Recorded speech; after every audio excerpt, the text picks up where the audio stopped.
وَلَا تَقُولُوا لِمَن يُقْتَلُ فِي سَبِيلِ اللَّهِ أَمْوَاتٌ بَلْ أَحْيَاءٌ وَلَكِن لَّا تَشْعُرُونَ صدق اللہ العظیم۔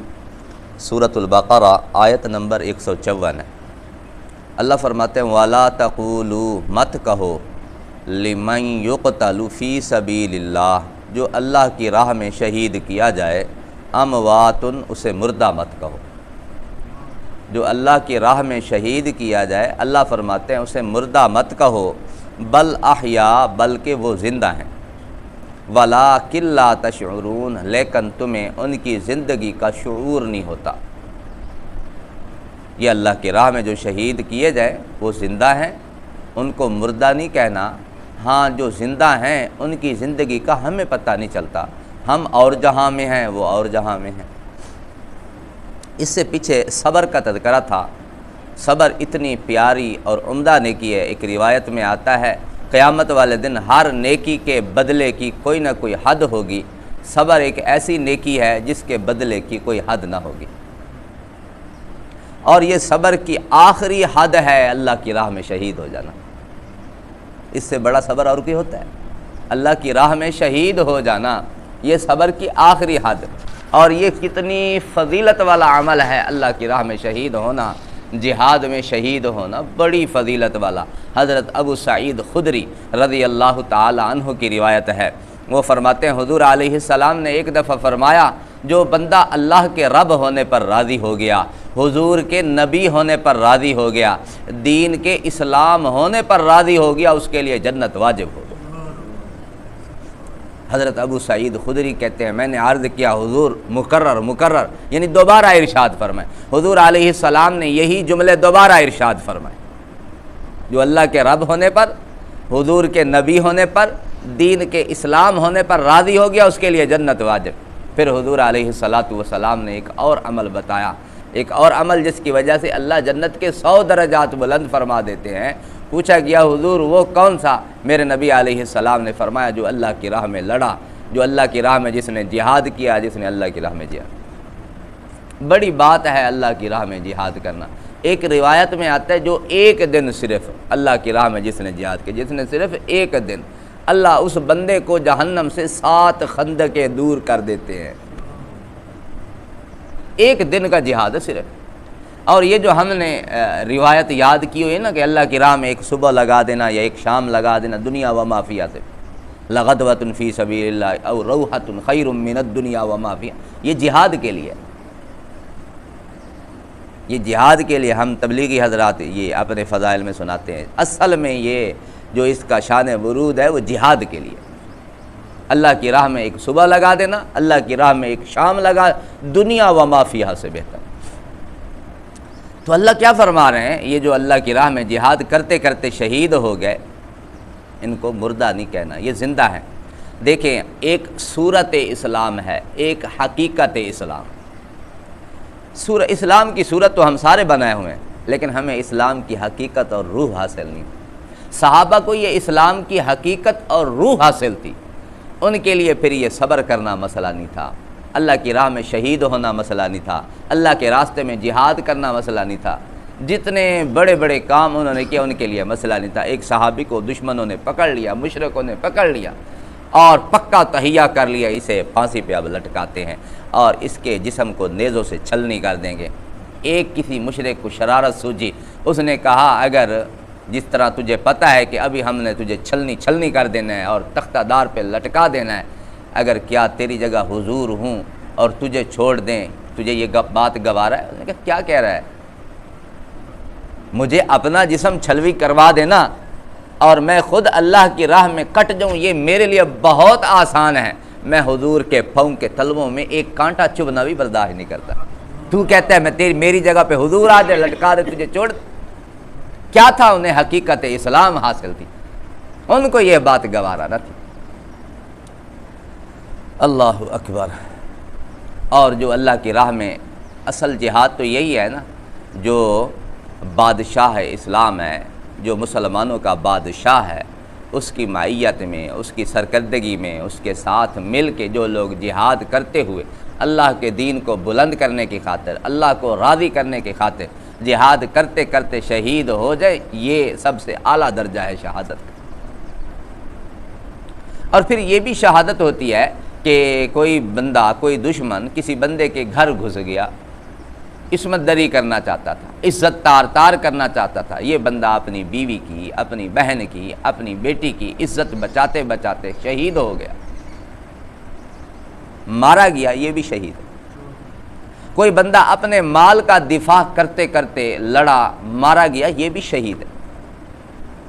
کوئی سپاہی ڈیوٹی پہ مارا گیا، شہید ہے۔ کوئی فوجی بارڈر پہ مارا گیا، شہید ہے۔ کوئی آدمی پیٹ کے مرض میں مرا، شہید ہے۔ عورتیں مخصوص ایام میں مرتی ہیں، شہادت کا رتبہ پاتی ہیں۔ یہ آگے درجات ہیں۔ اصل جو شہادت ہے، شہادت کا جو سب سے اعلیٰ درجہ ہے وہ یہ ہے کہ اللہ کی راہ میں لڑا، اللہ کے دین کو بلند کرنے کی خاطر مارا گیا، شہید۔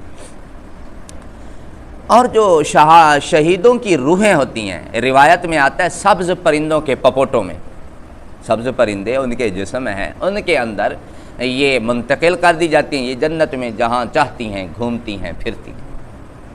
اور پھر جب ریسٹ کرنا ہوتا ہے، اللہ کے عرش کے نیچے کنادیل ہیں، کندیلیں ہیں، گھونسلے ہیں گویا، وہاں آ کے یہ سٹے کرتے ہیں اور ٹھہرتے ہیں۔ اللہ پوچھتے ہیں بھائی تمہیں اور کچھ چاہیے؟ وہ کہتے ہیں اللہ تو نے کیا نہیں دیا ہمیں؟ جب اللہ بار بار پوچھتے ہیں اس وقت یہ کہتے ہیں اللہ تو نے دینا ہی ہے، پھر ہمیں دوبارہ دنیا میں بھیج تاکہ ہم تیری راہ میں دوبارہ لڑیں، شہید ہوں، دوبارہ لڑیں، پھر میرے نبی علیہ السلام نے فرمایا نا لا وددت ان احیا، میرے نبی علیہ السلام نے فرمایا میری تمنا ہے کہ میں اللہ تیری راہ میں شہید کیا جاؤں، پھر زندہ کیا جاؤں، پھر شہید کیا جاؤں، پھر زندہ کیا جاؤں، پھر شہید کیا جاؤں، پھر زندہ۔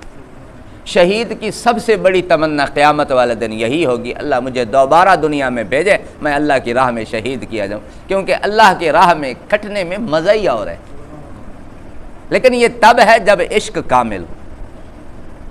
مجازی عشق کی ذرا اگر اندازہ لگا لیں، مجازی عشق کا، مجازی عشق اگر کسی کو ہو جائے، اپنی بیوی سے عشق ہے تو بیوی کی خاطر تکلیفیں برداشت کرتا ہے، بچوں سے مجازی عشق ہوتا ہے تکلیفیں برداشت کرتے ہوئے، خاص کر بیٹی کی تکلیفیں برداشت، لطفی اور ہے، سروری اور ہے۔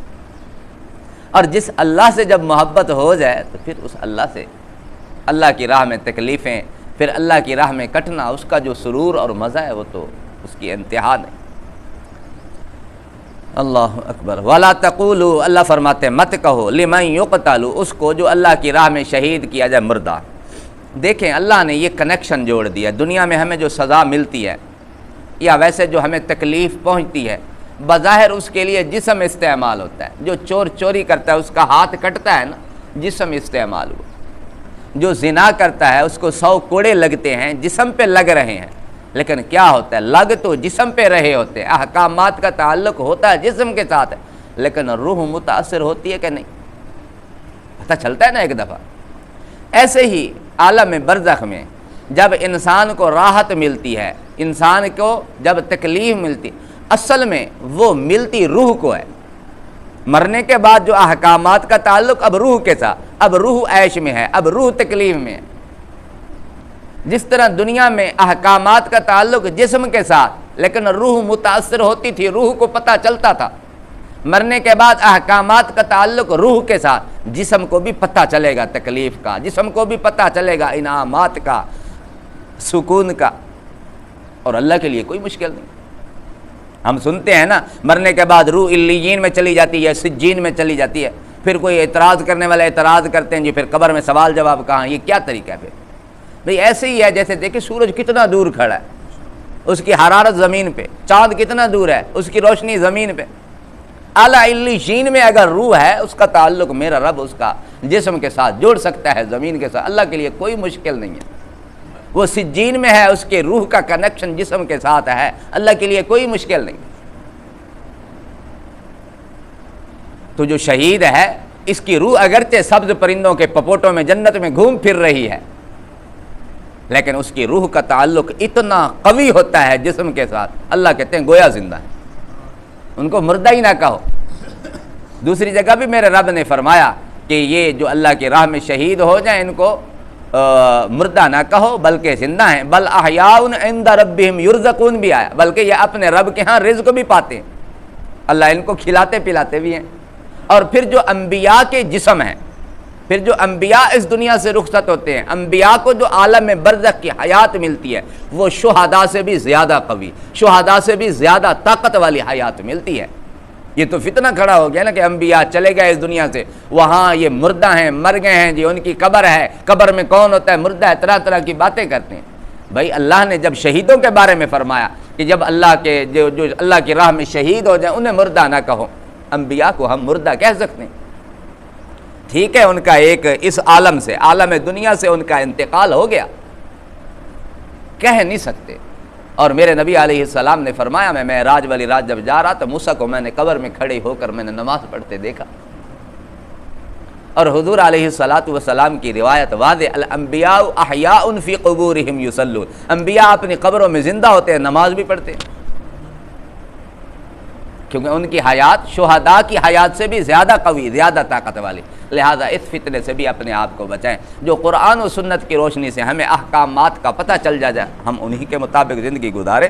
وَلَا تَقُولُوا لِمَنْ يُقْتَلُ فِي سَبِيلِ اللَّهِ أَمْوَاتٌ، یہ تو شہداء کی حیات، یہ انبیاء کی حیات۔ عام مؤمنین کو بھی، عام بندے کو بھی برزخ میں حیات حاصل ہوتی ہے، لیکن وہ کمزور ہوتی ہے، زندگی ہوتی کمزور ہوتی ہے، اس کو پتہ چلتا ہے۔ اگر یہ حیات ہو ہی نہ، پھر عالم برزخ میں جزا و سزا کا پھر تصور ہی نہیں، پھر یہ مان ہی نہیں سکتے بھئی اس میں کوئی سزا ہو رہی ہے، اس میں جزا ہو رہی ہے۔ جب حیات ہی نہیں ہے، پھر یہ ختم ہو گئے بالکل، پھر کیسے ہوگی جزا سزا؟ جبکہ روایات واضح ہیں، حضور علیہ السلام ہر نماز کے بعد قبر کے عذاب سے پناہ کی دعا مانگا کرتے تھے، حضور اللہ ہمیں قبر کے عذاب سے بچائے۔ پتہ چلتا ہے وہاں پر بندے کے جسم میں کچھ نہ کچھ حیات ہوتی ہے جس سے اس کو جزا بھی ملتی ہے، سزا بھی ملتی ہے۔ اللہ ہمیں سمجھ کی توفیق نصیب فرمائے۔